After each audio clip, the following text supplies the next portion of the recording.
സതീശൻ പറയുകയാണ് വർഗീയതയോട് ഒരു വിട്ടുവീഴ്ചയില്ല. അത് വെള്ളാപ്പള്ളിക്ക് ഇപ്പോഴും സതീശന്റെ നിലപാടുകളെ യോജിക്കാൻ കഴിയുന്നില്ല എന്ന് വെള്ളാപ്പള്ളി പറയുമ്പോൾ എൻ്റെ നിലപാടുകളെ യോജിക്കാൻ കഴിയാത്തത് ഞാൻ പറയുന്ന ചില കാര്യങ്ങൾ അംഗീകരിക്കാൻ കഴിയാത്തത് കൊണ്ടാണ്. അതായത് എൻ്റെ ഉറച്ച നിലപാടെന്നാണ് സതീശൻ പറയുന്നത്. സതീശൻ പറഞ്ഞതിൽ എനിക്ക് ഏറ്റവും ആശ്ചര്യമായി തോന്നിയത് വർഗീയതയോട് ഒരു വിട്ടുവീഴ്ചയുമില്ല. അങ്ങനെയാണ് എങ്കിൽ ജമാഅത്തയുടെ നിലപാടുകൾ ശരിവെക്കുന്ന സതീശനോട് എന്താണ് പറയാനുള്ളത്? ജമാഅത്തെ ഇസ്ലാമി അതിന്റെ നിലപാട് മാറ്റി എന്നാണ് വി.ഡി. സതീശൻ പറയുന്നത്.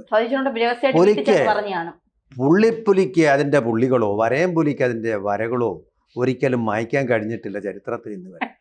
പരമാവസിദ്ധാന്തം എന്ന് പറയുന്നത് പോലെയാണ് ഈ സതീശൻ എന്താ വിചാരിക്കും. ഒരുപാട് പുസ്തകങ്ങൾ ഗുലാഗ് ആർക്കിപ്പലോഗോ ഒക്കെ വായിച്ചിട്ടുണ്ടെന്ന് പറയുന്ന സതീശൻ ജമാഅത്തെ ഇസ്ലാമിയെ പറ്റി എന്താ ധരിച്ചിരിക്കുന്നത്? അതോ ഇനി ആളുകളെ തെറ്റിദ്ധരിപ്പിക്കാൻ വേണ്ടി ശ്രമിക്കുകയാണ്? ജമാഅത്തെ ഇസ്ലാമി എന്ന് പറയുന്ന ലോകത്തിലെ ഓരോ രാജ്യത്തിലും ബ്രാഞ്ചുള്ള ഒരു ആഗോള വ്യാപകമായിട്ടുള്ള സതീശൻ്റെ കോൺഗ്രസിനേക്കാൾ വലിയ വിപുലമായൊരു സംഘടനയാണ്. ബംഗ്ലാദേശിൻ്റെ അമരത്തിരിക്കുന്നത് ആ സംഘടനയാണ്, ചില്ലറ സംഘടനയൊന്നുമല്ല. അതിൻ്റെ തത്വശാസ്ത്രം എന്ന് പറയുന്നത് മതഭരണത്തിൽ അധിഷ്ഠിതമായിട്ടുള്ള ലോകം മുഴുവൻ മതഭരണം കൊണ്ടുവരിക എന്നുള്ളതാണ് അടിസ്ഥാന സിദ്ധാന്തം തന്നെ. ദൈവദത്തമല്ലാത്ത ഒരു കോടതിയെ അത് അംഗീകരിക്കുന്നില്ല. ഇന്ത്യൻ കോടതി വ്യവസ്ഥയെ, ഇന്ത്യൻ സുപ്രീം കോടതിയെ അല്ലെങ്കിൽ കീഴ്ക്കോടതികളെ ഒന്നും അംഗീകരിക്കാത്ത ഒരു പ്രസ്ഥാനമാണത്. രണ്ടാമത്തെ കാര്യം, ഗവൺമെൻറ് ജോലികളൊന്നും നമ്മൾ സ്വീകരിക്കാൻ പാടില്ല. മതാധിഷ്ഠിതമായിട്ടുള്ള സ്ഥാപനങ്ങളിൽ മാത്രമേ നമ്മൾ ജോലികൾ സ്വീകരിക്കാൻ പാടുള്ളൂ എന്നതിൻ്റെ ഭരണഘടനയിൽ എഴുതി വച്ചിരിക്കുന്നു. അങ്ങനെയുള്ള ഒരു പ്രസ്ഥാനമാണ് എന്ന് പറഞ്ഞാൽ മതത്തിൻ്റേതല്ലാത്ത ഒന്നും അത് അംഗീകരിക്കുന്നില്ല. ഇനി ഏറ്റവും പ്രധാനപ്പെട്ട കാര്യം, ഏക ദൈവത്തിൽ മാത്രം വിശ്വസിക്കുന്നു. അള്ളാഹു അല്ലാതെ ഒരു ദൈവമില്ല. ലാ ഇലാഹി ഇല്ലല്ല, അള്ളാഹു അല്ലാതെ ഒരൊറ്റ ദൈവമില്ല എന്ന് പറയുന്ന ഒരു മതമാണ്. മാങ്കുവിളിയുടെ ആ ശബ്ദം കേൾക്കുന്നില്ലേ? അതിൽ പറയുന്നത് പോലെ അതല്ലാതെ വേറൊരു ദൈവമില്ല. മറ്റൊരു മതത്തിൽ വിശ്വസിക്കുന്ന ആളിനെയും നമ്മൾ അംഗീകരിക്കുന്നില്ല. ഇത് മാത്രമാണ് സത്യം.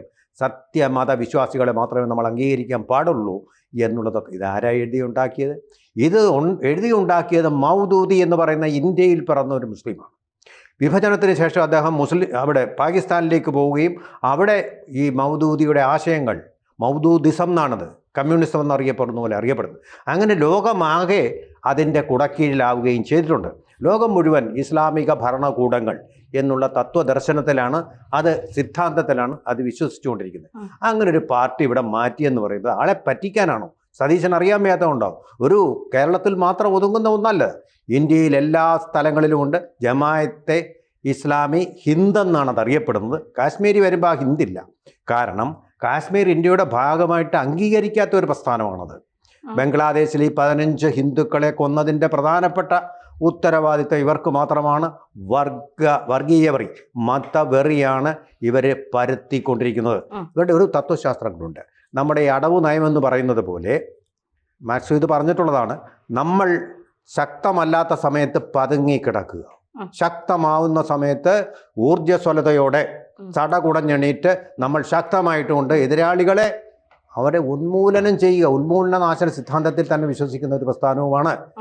അപ്പോൾ അത് തന്നെയാണ് നമ്മുടെ സമസ്ത കേരള ജമഅത്തുൽ ഇസ്ലാമി അവരുടെ കാസർഗോട്ടുള്ള സമ്മേളനത്തെ വെച്ച് വളരെ വ്യക്തമായ സന്ദേശം നൽകി. കേരളത്തിൽ ഈ മതവെറി, അതുപോലെ തന്നെ മതഭരണകൂടം സ്ഥാപിക്കാൻ വേണ്ടി ശ്രമിക്കുക ഇതുപോലുള്ള പ്രസ്ഥാനങ്ങൾ അവരെ കപടമുഖവുമായിട്ട് വരുന്നുണ്ട്. കേരളത്തിൽ ഒരു പത്രവും ഒരു ചാനലും, അതായത് ഉദ്ദേശിക്കുന്നത് മാധ്യമം പത്രത്തെയും അതുപോലെ മീഡിയ വൺ ചാനലിനെയുമാണ്. ഇവിടെ അവർ കപടമായ സന്ദേശങ്ങൾ പ്രകടിപ്പിക്കുന്നു. ഇത് അപകടമാണ് എന്ന മുന്നറിയിപ്പ് ക്രാന്തദൃശ്യത്വത്തോടു കൂടി, ഒരുപക്ഷെ സതീശനേക്കാൾ കൂടുതൽ രാജ്യസ്നേഹത്തോടു കൂടി ഈ പ്രസ്ഥാനം, കാന്തപുരത്തിൻ്റെ ഈ പ്രസ്ഥാനം കേരളത്തിന് കഴിഞ്ഞ ദിവസം അവരുടെ കാസർഗോഡ് നടന്ന സമ്മേളനത്തിൽ വെച്ച് കേരളത്തിന് നൽകുകയും ഉണ്ടായിട്ടുള്ളൊരു പ്രസ്ഥാനത്തെ ഇങ്ങനെയൊക്കെ അവർ മാറ്റി എന്നൊക്കെ പറയാൻ സതീശനല്ലാതെ വേറെ ആർക്കും കഴിയും എന്നുള്ളത് കാപഠ്യമാണെന്നെങ്കിൽ അല്ലെങ്കിൽ അതിൻ്റെ അജ്ഞതയാണ്. അല്ല, ഞാൻ കാണുന്നത് സതീശനെ ഒരു നിലപാടുള്ള രാഷ്ട്രീയ നേതാവ് എന്ന നിലയ്ക്ക് വിലയിരുത്തുന്ന സമയത്ത് തന്നെ ഇത് അദ്ദേഹത്തിൻ്റെ വലിയ ഒരു അക്കില്ലസ് ടീം എന്നാണ് ഞങ്ങൾ അതിനെ വിശേഷിക്കുന്നത്. അദ്ദേഹത്തിൻ്റെ ഏറ്റവും വലിയ ദൗർബല്യമായിട്ട് മാറും അല്ലേ? അക്കില്ലസ് ടീൽ എന്ന് പറയുന്ന അദ്ദേഹത്തിൻ്റെ വേറൊരു ഭാഗത്തും എന്ത് അക്രമം നടന്നാലും അദ്ദേഹത്തിന് മരണം ഉണ്ടാവില്ല. ഈ പൂറ്റിയുടെ അവിടെ മാത്രമാണ് അയാളെ കൊല്ലാനായിട്ടുള്ള സാധനം ഇരിക്കുന്നത്. വേറെ എവിടെ ആക്രമിച്ചാലും നിങ്ങൾക്ക് അയാളെ കൊല്ലാൻ പറ്റില്ല. ദുര്യോധനന്റെ തുട പോലെ. അങ്ങനെയുള്ള അതാണ് അക്കില്ലസ് ഹീൽ. ഞാൻ തമാശ പറഞ്ഞോട്ടെ മാഷെ, ദുര്യോധനന്റെ തുട പോലെ. അതെ, ശരിയാണ്. നമ്മള് ഈ ഇതിഹാസങ്ങളിലൊക്കെ ഇതുപോലെ ഒരുപാട് കാര്യങ്ങളുണ്ട്. ഇതങ്ങനെ ഒരു ദൗർബല്യമായി മാറി വീണ്ടും ബലം പിടിച്ചുകൊണ്ടിരിക്കുകയാണ് പുള്ളി. ഞാൻ പറഞ്ഞത് ശരിയാണ്, അവര് മാറിയത്. കഴിഞ്ഞ കുറച്ച് ദിവസം മുമ്പാണ് അവരുടെ മറ്റൊരു നേതാവ് വിളിച്ചു പറഞ്ഞല്ലോ, മാറിയില്ല അല്ലേ, മാറിയില്ല എന്ന് പറഞ്ഞിട്ട് വലിയ വാർത്ത ഉണ്ടായിരുന്നു അദ്ദേഹത്തിന്റെ പ്രസംഗമൊക്കെ. പക്ഷെ ഇന്നലെ ഒരു മാധ്യമ പ്രവർത്തക എന്ന് പറയുന്ന കേട്ടു, ജമാഅത്തെ ഇസ്ലാമി കേരളത്തിൽ നടത്തിയ ഒരു വർഗീയ പരാമർശത്തെ കുറിച്ച് നിങ്ങൾ പറയൂ. അവരവരുടെ കാര്യം നോക്കി അവരവരുടെ വഴിക്ക് അവര് പറയുന്നത് കേട്ട് സഞ്ചരിക്കുകയാണ്. അവരാർക്കും ഒരു ബുദ്ധിമുട്ടില്ല അവരെ കൊണ്ട്. ഇപ്പൊ അവര് പറയുന്നു അവരെ ഭരണഘടന വരെ അവര് പിന്നെ ഭരണഘടന അനുസരിച്ച് അവര് പോകും, അവർക്ക് ശരിയത്തെ നിയമം ഇല്ല എന്ന് വാദിക്കുകയാണ് ആ മാധ്യമ പ്രവർത്തക.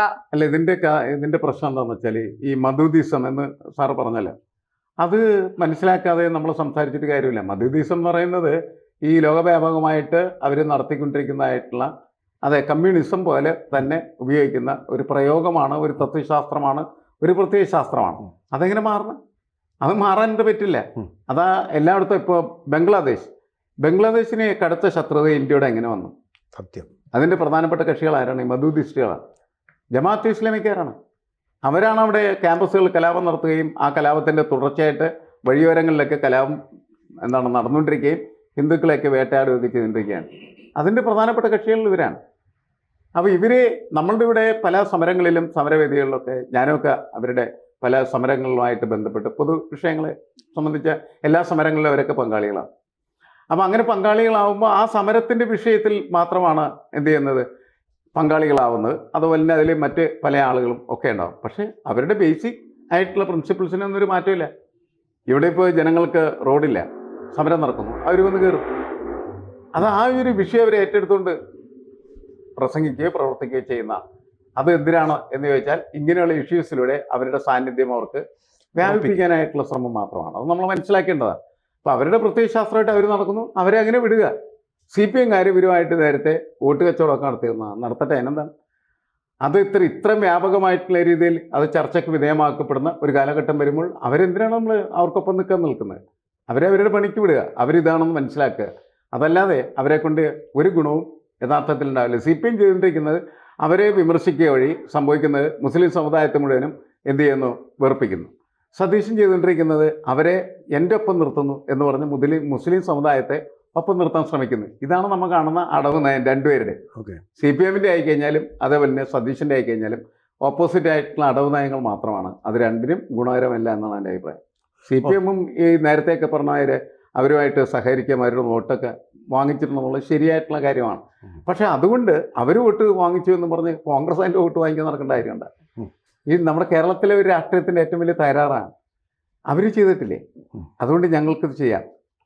അവർ ചെയ്തത് തെറ്റാണെങ്കിൽ നിങ്ങളത് ചെയ്യുന്നത് തെറ്റാണ് എന്ന് തിരിച്ചറിയാനായിട്ടുള്ള തിരിച്ചറിവ് ഇവർക്കൊന്നുമില്ല. CPM വന്ന് ചെയ്തതല്ലേ. അല്ല മാഷെ, ഒരു സംശയം ചോദിക്കട്ടെ. ഈ സതീശന് ഈ അധികാര മോഹം മാത്രമേ ഉള്ളൂ, അതിന്റെ അധികാരം കിട്ടാനായി ആരെയും കൂടെ കൂട്ടാം എന്നുള്ളതാണ് എന്നുള്ള രീതിയിലേക്ക് ഇത് വ്യാഖ്യാനിക്കപ്പെടുമല്ലോ. കാരണം എന്ന് വെച്ചാൽ നേരത്തെ EM ശങ്കരൻ എന്ന ഒരുപാട് പറഞ്ഞത് അല്ലേ, അധികാരത്തിനായി ഏത് ചെകുത്തവനായിട്ട് കൂടുകൂടും എന്ന് പറഞ്ഞിരുന്നതാണ്.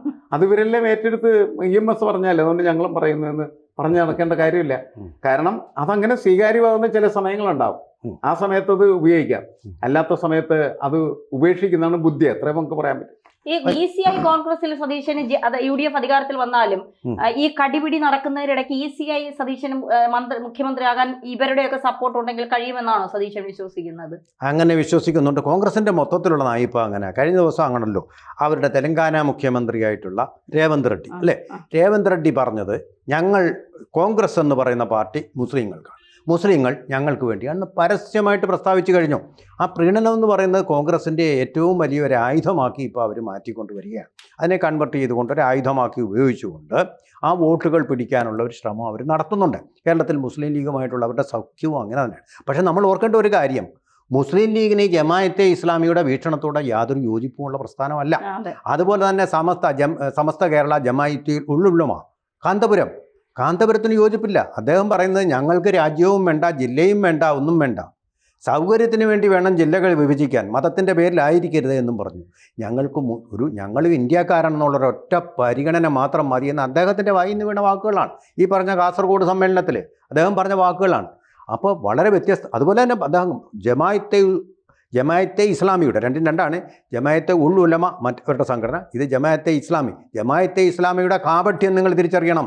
ബുദ്ധിജീവികളെയും മറ്റും അവരുടെ മാധ്യമങ്ങളിലൂടെ തങ്ങൾ നിഷ്പക്ഷരാണെന്നുള്ള നാട്യേനെ കൊണ്ടുവന്ന് ചതിക്കുഴികളിലേക്ക് കൊണ്ടുപോകുന്നുണ്ട് എന്നുള്ള കാര്യം കൂടെ അവർ പറഞ്ഞു. കാരണം കോൺഗ്രസിനേക്കാൾ ശരിയായിട്ടൊരു പൊളിറ്റിക്കൽ സ്റ്റഡി ഇവർ പിന്നെ അല്ല, അത് ശരിയാണ്. സംസ്ഥയുടെ അത്തരം കാഴ്ചപ്പാടെന്ന് പറയുന്നത് വളരെ വ്യക്തമാണ്. ഒരുപാട് ബുദ്ധിജീവികൾ അത്തരത്തിൽ അവരുടെ ആളാണ് എന്നുള്ള രീതിയിൽ അവർക്ക് രൂപപ്പെടുത്താനായിട്ട് കഴിഞ്ഞിട്ടുണ്ടെന്നുള്ളതാണ് അവർ ശരിയായിട്ട് തിരിഞ്ഞിട്ടുണ്ട്. പൊളിറ്റിക്കലും റാഡിക്കലുമായിട്ടുള്ള പൊളിറ്റിക്കൽ ഇസ്ലാമാണ് എന്നുള്ള കാര്യം സമസ്ത തിരിച്ചറിഞ്ഞു. പക്ഷെ കോൺഗ്രസിന് തിരിച്ചറിയാൻ ഇനി ഒരു കാര്യം കൂടെ പറയാം. അത് പിയേഴ്സൺ മാസ്റ്റർക്ക് അറിയായിരിക്കും. കോൺഗ്രസ്സുകാർ മഹാത്മാഗാന്ധി ഉള്ള കാലത്ത് മലപ്പുറം എന്ന് പറയുന്ന ആ പ്രദേശത്ത്, അന്ന് മലപ്പുറം ഇല്ലല്ലോ, മലബാർ പ്രദേശത്ത് വന്ന് സമ്മേളനം നടത്തുമ്പോൾ, അന്ന് അവിടെ സമ്മേളനം നടക്കുമ്പോൾ മുസ്ലിങ്ങളിൽ ഒരു വിഭാഗം കോൺഗ്രസിൻ്റെ യോഗത്തിലേക്ക് ചാണകവും മറ്റും വാരി എറിഞ്ഞുകൊണ്ട് അന്ന് അതിനെ കലക്കാൻ വേണ്ടി ശ്രമിച്ചിട്ടുണ്ട്. ഈ മൊയ്തു മൗലവി ഉൾപ്പെടെ ഉള്ളവർ പ്രസംഗിക്കാൻ വരുമ്പോൾ അത് അന്നത്തെ മുസ്ലിം ലീഗാണ്. ഇന്നത്തെ മുസ്ലിം ലീഗ് അതല്ലെന്ന് പറയുന്നു, മുസ്ലിം ലീഗാണ്. അപ്പോൾ അന്ന് തന്നെ ഈ വെറുപ്പിൻ്റെയും മതവിദ്വേഷത്തിൻ്റെയും രാഷ്ട്രീയമുണ്ട്. കോൺഗ്രസിനെ അവർ എതിർത്തിരുന്നു. അല്ല, കോൺഗ്രസിൻ്റെ നേതാവാണല്ലോ ജവഹർലാൽ നെഹ്റു. അതെ, അദ്ദേഹം മുസ്ലിം ലീഗിനെ പോലും പറഞ്ഞ് ചത്തകുതിരയായിരുന്നു. അപ്പം അതുകൊണ്ട് ഇതൊക്കെ ഈ ചരിത്രത്തിലേക്ക് ഇങ്ങനെ പോകുമ്പോൾ പല കാര്യങ്ങളും ഇങ്ങനെ നമുക്ക് പുറത്തിങ്ങനെ വരുന്ന കാഴ്ച. ഒരു കാര്യം കൂടെ പറയാം. കാരയ്ക്കൽ അഹമ്മദ് ഖാജി, അദ്ദേഹമാണല്ലോ കേരളത്തിലെ ജമാഅത്തെ ഇസ്ലാമിയുടെ നേതാവ്. അദ്ദേഹം കഴിഞ്ഞ ദിവസം പ്രസ്താവിച്ചതേ ഉള്ളൂ, ഞങ്ങളുടെ ലക്ഷ്യം മതരാഷ്ട്രം തന്നെയാണ്. അതിനെന്തിനാണ് മറ്റുള്ളവർ വിഷമിക്കുന്നത്? സത്യമതത്തിലെ ഒരു രാഷ്ട്രം വരുന്നത് സന്തോഷിക്കുകയല്ലേ എല്ലാവരും ചെയ്യേണ്ടതെന്നാണ് അദ്ദേഹം ചോദിച്ചത്. അല്ല, അവരവരുടെ പ്രത്യയശാസ്ത്രം കൃത്യമായിട്ട് പറയുന്നുണ്ട്. എന്നിട്ട് ബാക്കിയുള്ളവർ പറയുന്നത് അത് അങ്ങനെയല്ലേ, ഇങ്ങനെയാണ്. എന്ത് കാര്യം? അവരവർക്ക് പ്രത്യയശാസ്ത്രം പറയുന്നത് നമ്മൾ കേൾക്കുകയും ചെയ്യാത്രേ.